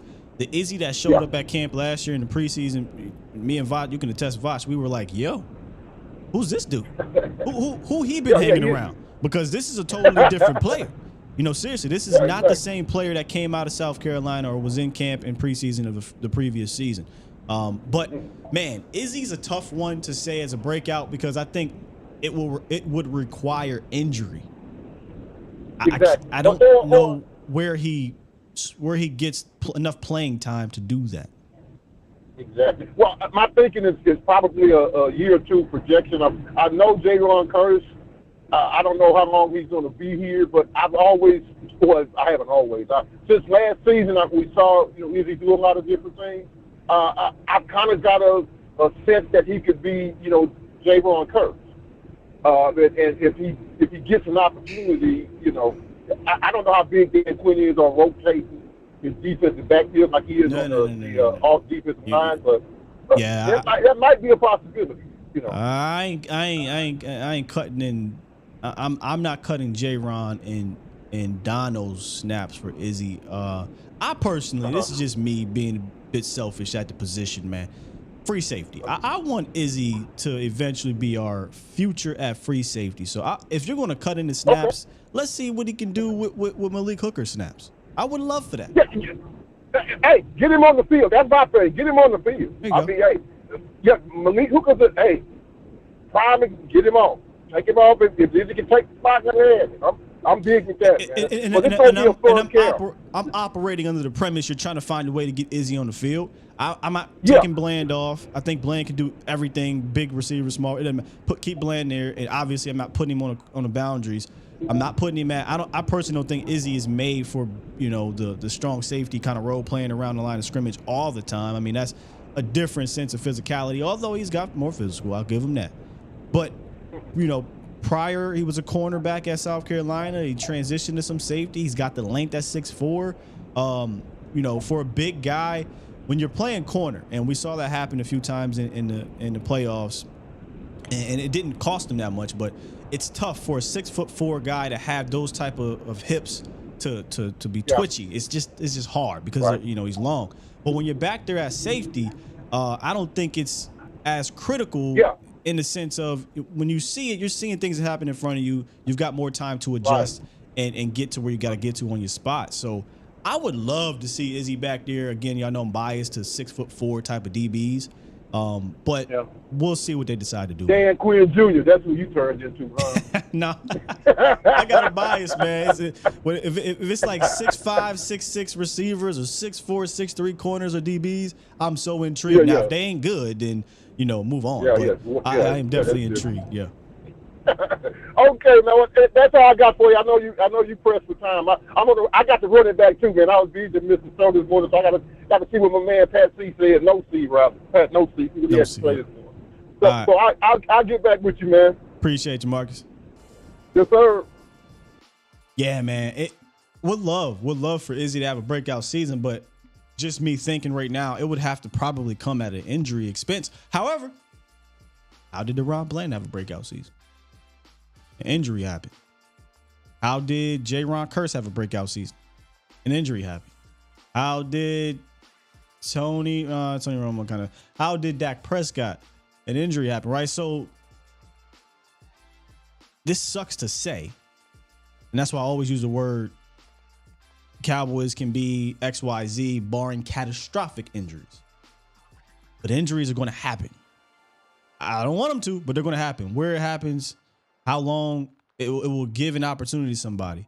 But as we're talking about this, Marcus, the only spot me personally, selfishly, would think Izzy could have a shot to be involved in the defense weekly is possibly safety, free safety.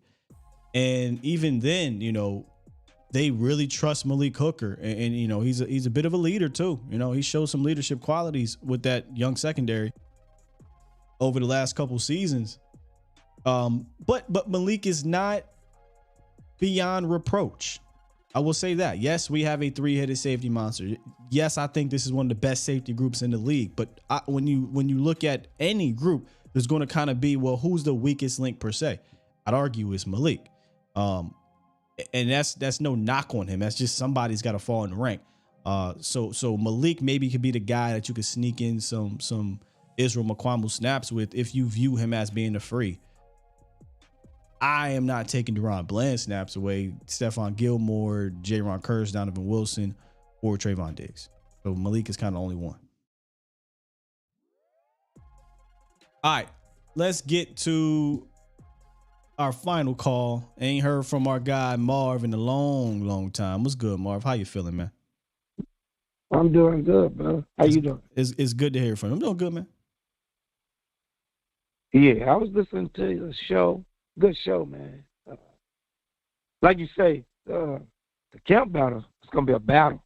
Yeah. The guy, I forgot to say. I'm gonna tell you again. The one guy, because he played defense and he's so strong. Semi, the DN. He came 279. The guy, you can see his talent, strong. He can't run on. Oh, you mean Viliami? Get pressure. Feoko. Yeah. Semi's the receiver. Semi's the receiver. You mean? Gotcha. Yeah, he's gonna be a beast. That's I'm not worried about Sam. Cause last, like I said, Sam, he gonna get 10 sacks. You can already see that. That's a given. Cause he gonna get 10 sacks because of number 21. You see what I'm saying? Ain't nobody getting quick passes on us. Gotcha. So that's going to help the D-line fast. That's going to help Parson and 3-Tech. Like I say, 3-Tech is going to be, we're going to bet $1. I'm not a better.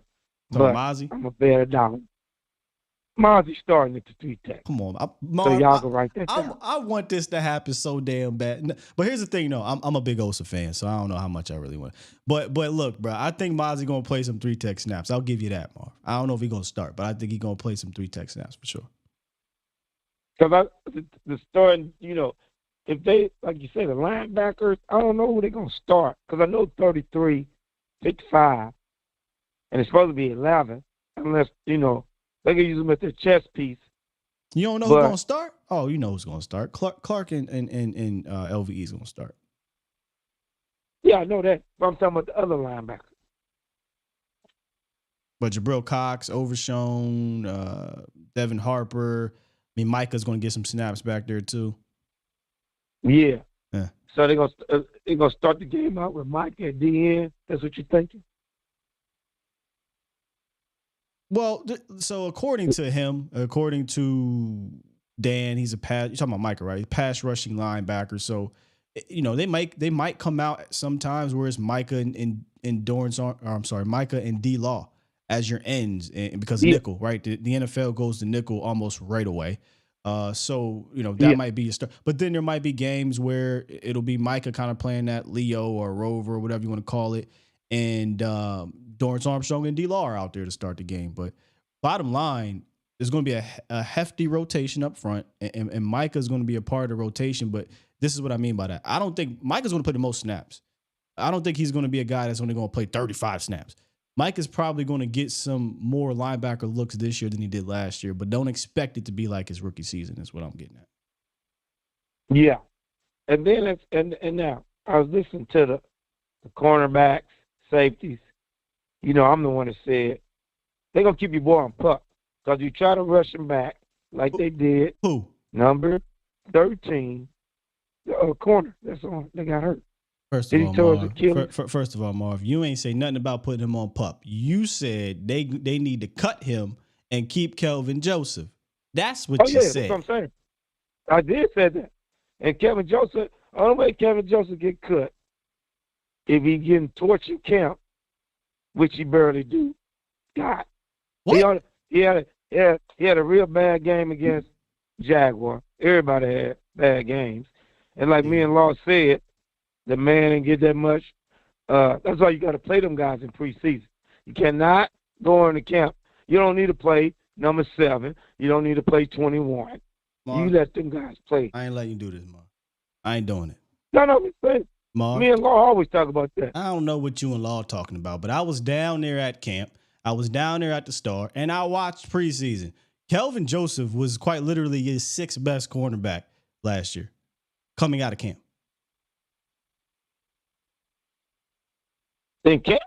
I was there too. Yes. Nashawn Wright was better than him. Deron Bland was better than him. Obviously, Trayvon Diggs, right? Anthony Brown. And then you could start talking about some Kelvin Joseph. You wasn't talking about Kelvin Joseph until after you talked about those other dudes. Kelvin Joseph routinely was getting worked by the Simi Fehokos and TJ Vashers down there. It was not pretty, man. Them guys was getting torched too by Simi. Well, you could say they getting torched, but then he was the worst one, is what I'm getting at. And I was in the camp too.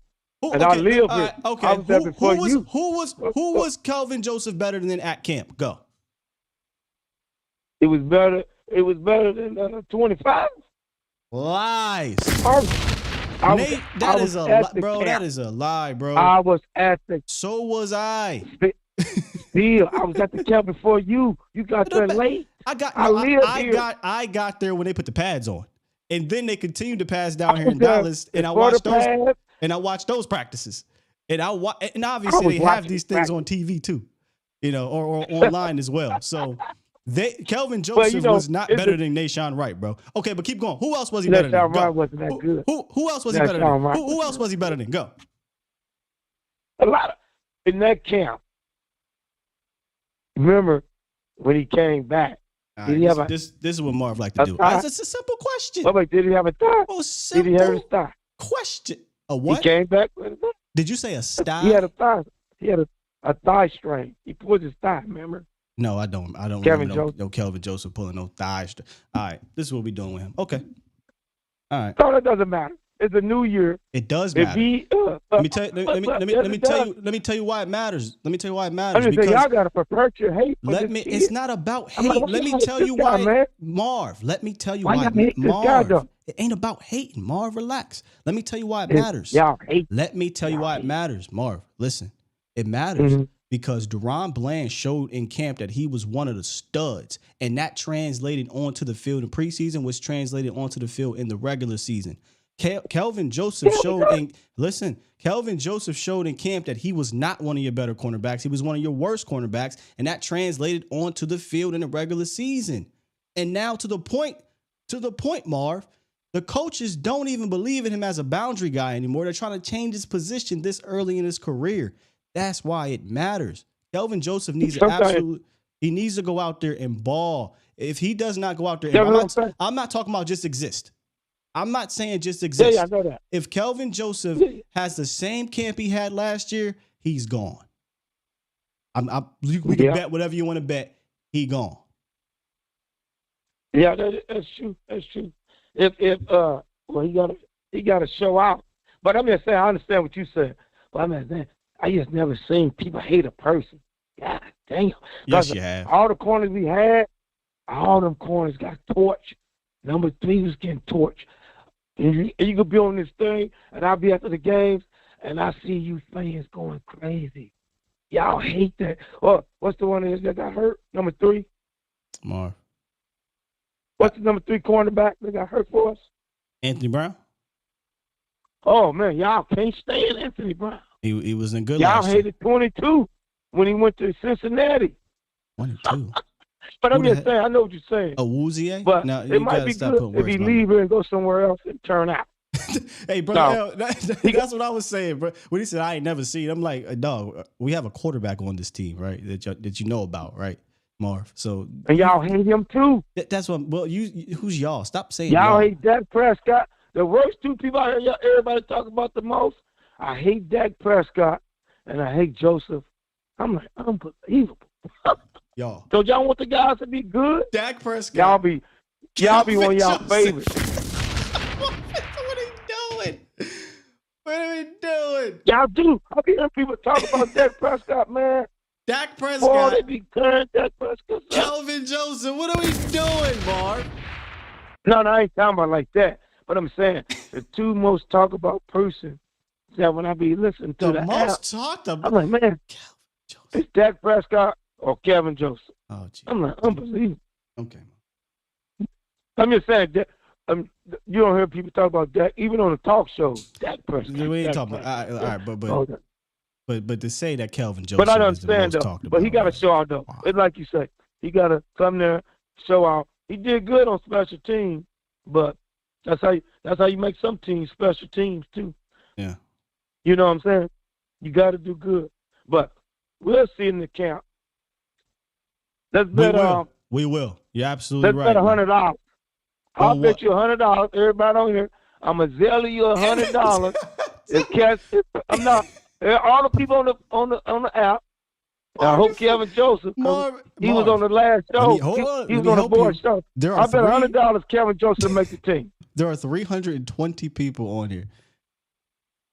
You gonna bet all $100? No, I'm betting you. Oh, you said everybody else on here. Look, Marv. No, I said I hope you. My boy Steele. Let's do it. Everybody listen. If Kevin Joseph don't make the team, I'm gonna send $100 to Steele. Well, that's not a bet. You're just telling me if he doesn't make the team. I haven't even. No, it's not. I've never said Kelvin Joseph is or isn't going to make this team. I said if Kelvin Joseph has the same camp or doesn't show out and ball, he won't. Like, I'm not. Look, I'm not. I'm not some casual fan, bro. Like I'm not some just gonna come out and say some ridiculous things. I hope like hell, you're right. I want Kelvin Joseph to go ball, and I want him to be on this team. But Marv, if you want to bet it, if you want to give me $100 if he don't, I will accept that. Let's do it. $100. All the fans on here, we're gonna put it down. You realize that if Kevin Joseph don't make the team, I'm gonna pay Steele $100. Now, if he make the team, and if he does, I know he's gonna start. And if he does, I don't got to pay you if nothing, he make right? The team, okay, if he made the team, I got a whole show for 5 minutes. You already doing that, Marv? That ain't nothing. We've been on the phone for about 10. I'm trying to make it easy for you. I don't want your money, Marv. I don't. Look, if that's the case, I'm gonna just give it to the viewers. I don't want your money. I like to go for the underdogs. You know what I'm saying? I'm an underdog type guy. That makes sense. You know what? It all makes sense now because I remember last year, Simi was gonna have 1,000 yards. James Washington was gonna have 1,000 yards. He could have. Why did it happen? You said Story Jackson was gonna be our guy. We got rid of Dum Dum. Video Keem Raheem is gone. Yeah. Now we got better routes. They ain't got to think. They can play. Marv, I was right. You would. Marv, how you I was right about the coordinator, offensive coordinator. Oh, okay, the offensive coordinator. Oh, yeah. So the receivers should play better now. But you know, I'm an underdog. I like to go for the underdog. I'm an underdog type man. I hope, because I always hear Patrick always talking about every show. You're always talking about Kevin Joseph. I'm like, man, did he beat? Marv. Did he take your woman or something? Chat. I'm like, come on, chat. For those that are here every single day, do we talk about some damn Kelvin Joseph every day? Come on, Marv. Not you, but I'm not you still. I'll be listening to the shows every day. I hear Patrick talk about Kevin Joseph. Well, the question. God. No, the question. Actually, the question I was trying to give Kelvin a little bit of a soft landing spot. The question was, is he a contender to push Jordan Lewis? That's why we talked about him. I said, yeah, because he played safety at Kentucky. At Kentucky, did he get torched? No. He's one of the better corners in the SEC. Go watch Kentucky tape. The guy barely got burned. Kevin Joseph. It is Go the watch year the tape. How you watch the tape of 2023. of Kevin Joseph? Why the hell are you talking about 2020 tape in college? No, I'm not saying, though. I'm just saying the tape shows the kid could cover. Now, I don't know what that one game and that one incident messed up the kid here. Now, I seen the show when he was on them show, Boss Cowboy, run the damn ball. West Tyson, Henny, yeah. and Landlord. And they interviewed him. Yeah. So now everything slowed down for him. So we'll see.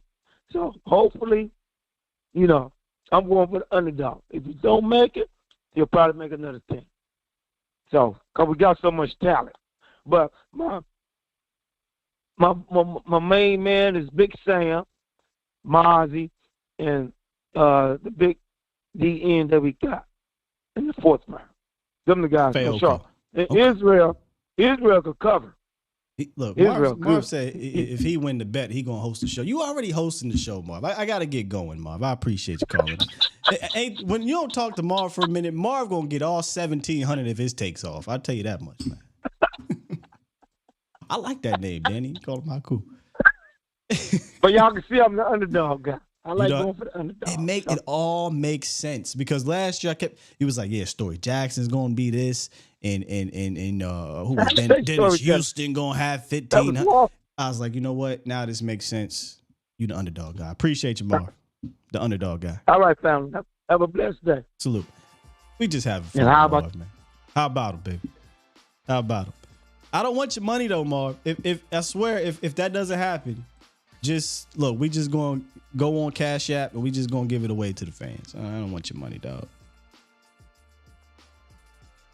I said the same thing to the other dude who bet me that Tyron Smith was gonna was gonna play 15 games or whatever it was.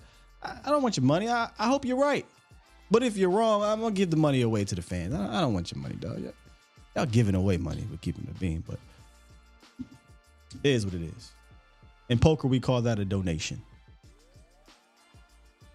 Somebody, some fish is just calling you down or trying to bluff you, and you're like, come on, dog. Your story don't add up. Call. Donation. I want y'all donation, man. Nah, I know my bad for going long. I just like to mess with Marv, man. Because Marv can take it and we have some fun, Boy got some crazy takes, but it's fun. Oh, Lemitra says Story Jackson. I think he was on the Story train too, though. And I like Story.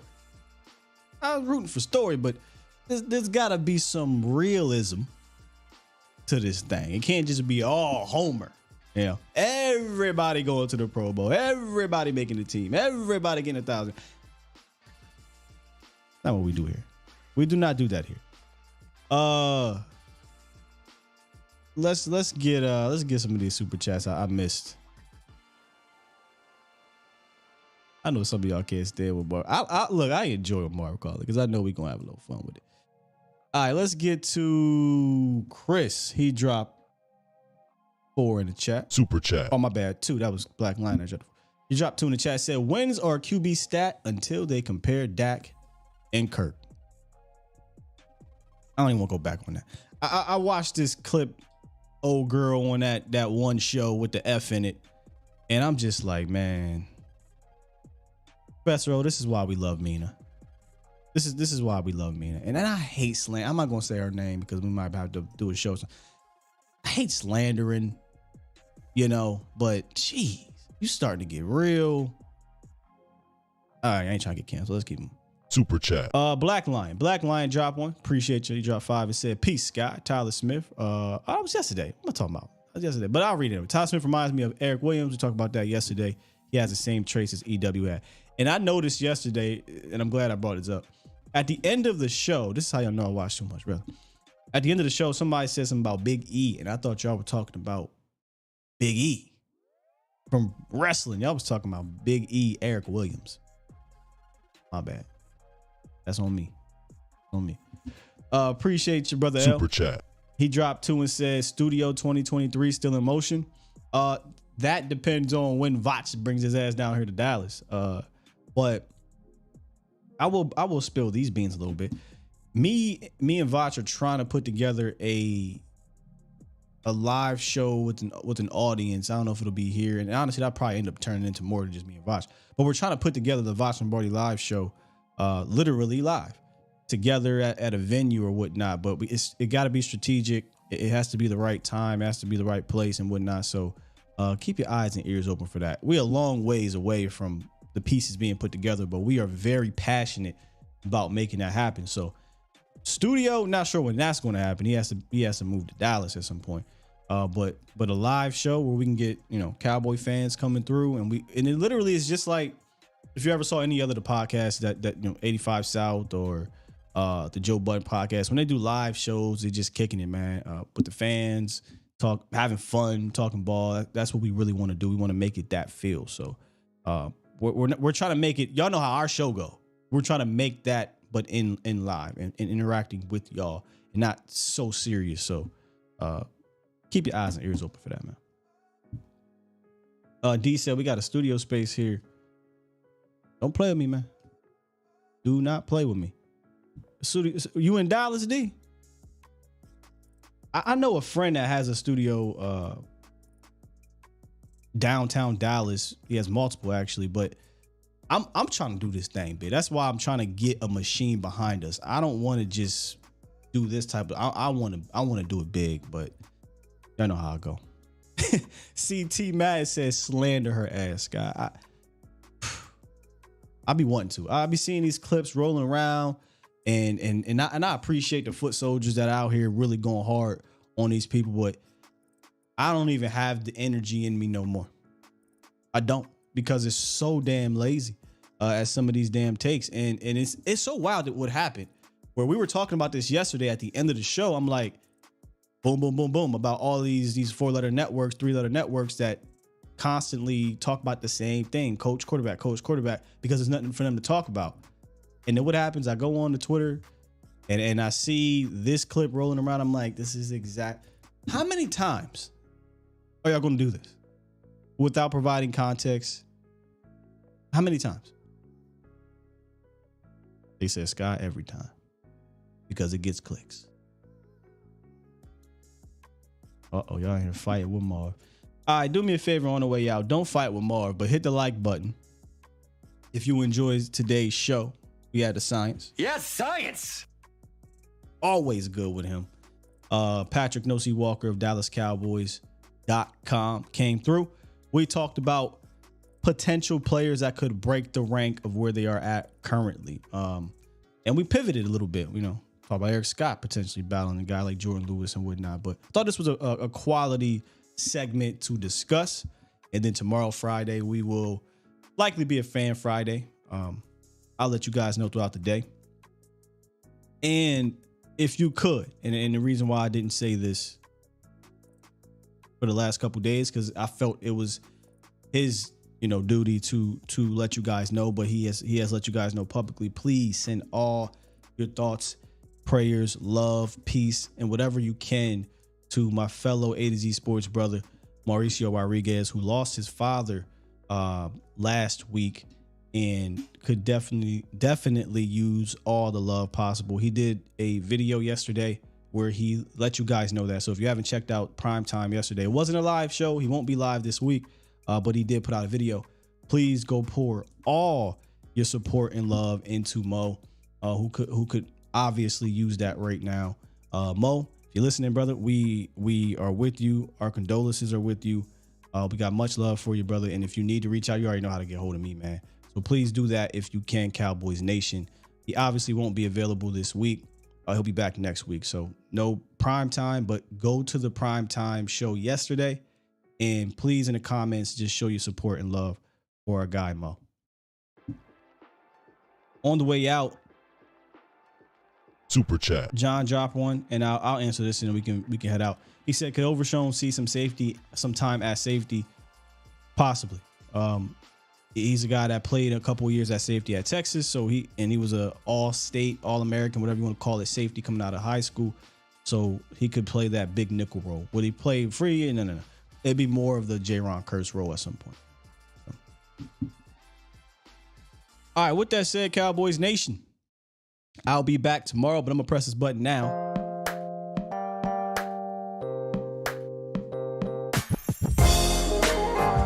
Hit me up on Twitter if you will, at Skywalker Still, and make sure y'all check out A to Z Sports Dallas.com.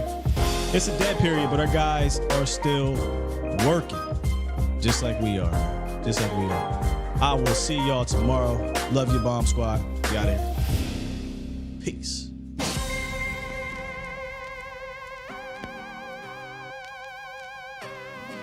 Media Pass is in the works, and we're also trying to get a weekly one, so that is also in the works for the season.